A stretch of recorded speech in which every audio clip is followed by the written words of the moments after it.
had a wonderful community. It seemed like people were more together then than it is now. Because when something happened to one, it happened to all of them. And people would help people then.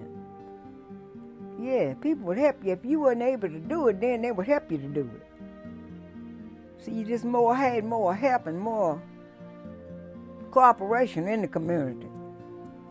And that's the way Paradise was. This was a beautiful place.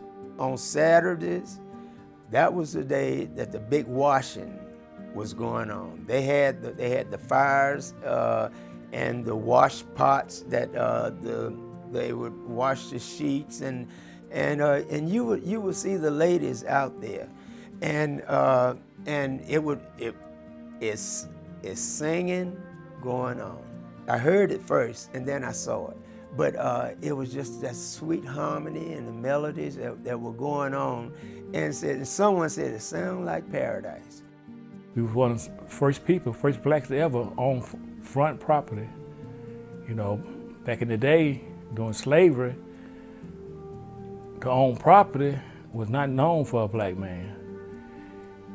I was just talking to a person one time and asking about, well, if they own property, how do you determine who was black, who was white? Said, well, the white person would always be on the corner, and he'd be over the blacks. Even though they might have a little bit of land, he would be over them. We had a good relationship with the white community because of my father and the store. But I didn't like it because I never had a chance to sit down at the counter in the drugstores in Fort Mill to eat a hamburger or drink a milkshake. I didn't like it because I had to go in the back door of the movie theater. But I realized that we had the best seats in the balcony.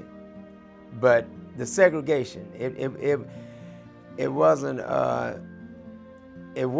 that good for us.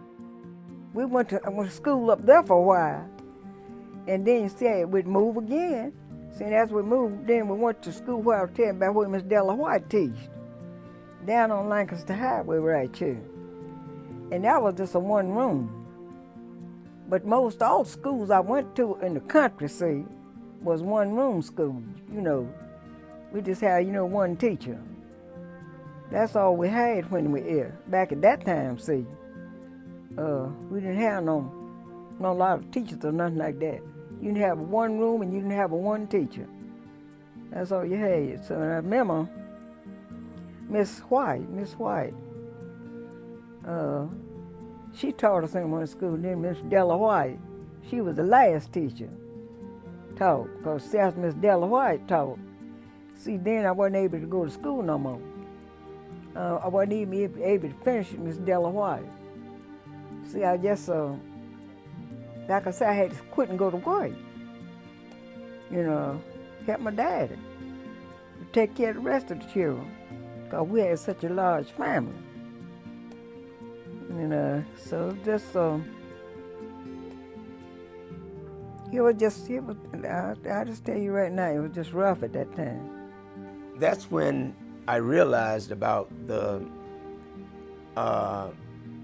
segregation, and I thought it was just a way of life during the elementary school. That I didn't see any white kids there, and but I knew they had the white schools. We never had new school books, and the books that we had, we would look in the binding, the folders, and there were the names of kids that we didn't know them. They were passed down from the Fort Mill middle schools and the Fort Mill High School. It was like that during the whole school era. When they decided to pass the bill where you could have freedom of choice of school, and Mr. Luke come to me and say, "You ought to go to the white school." I said, "Why should you think I go to white school?" He said, "You get along with everybody. You know, you say, look at all your friends. You got a lot of white friends. In the Jim Crow era, you were always taught by parents, older ones, how to survive under those conditions. I know as a young boy, I was scared to go in Confederate Park. They said, you have no business over in that park. But I was told that there was a monument over there that was inscribed with my great-great-grandfather's name on it. So I had to see. And I went over there and looked at it and I touched it. And it was just like touching him, shaking his hand. A great man, a very great man. The golf course, we could go to the golf course to caddy, couldn't play, and they had segregated caddies. It was a lot of disadvantages, and it became a way of life.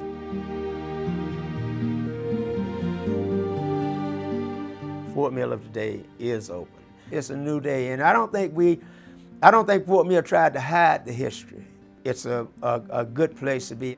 Fort Mill plays a very unique part in South Carolina. I think if more South Carolinians was like the people in Fort Mill, it'd be a better state to live in. So I asked the Lord about 40 years ago. I asked the Lord if he would give me my time, my help, and my strength, because I had to work so hard. And then you see, when I get off work, I'd be too tired to visit. And so I asked the Lord to give me some time that I could get out and visit people. And he gave me this time. And so I keep telling myself, I'm going to get that in my head one day, that it's time out. It's time for me to stop and rest some. I'm looking forward to that day. Yes, it may not be here, but it's going to be at home. Yeah, because see, when I leave here, it's going to be home. Yeah, that's what I'm looking forward to.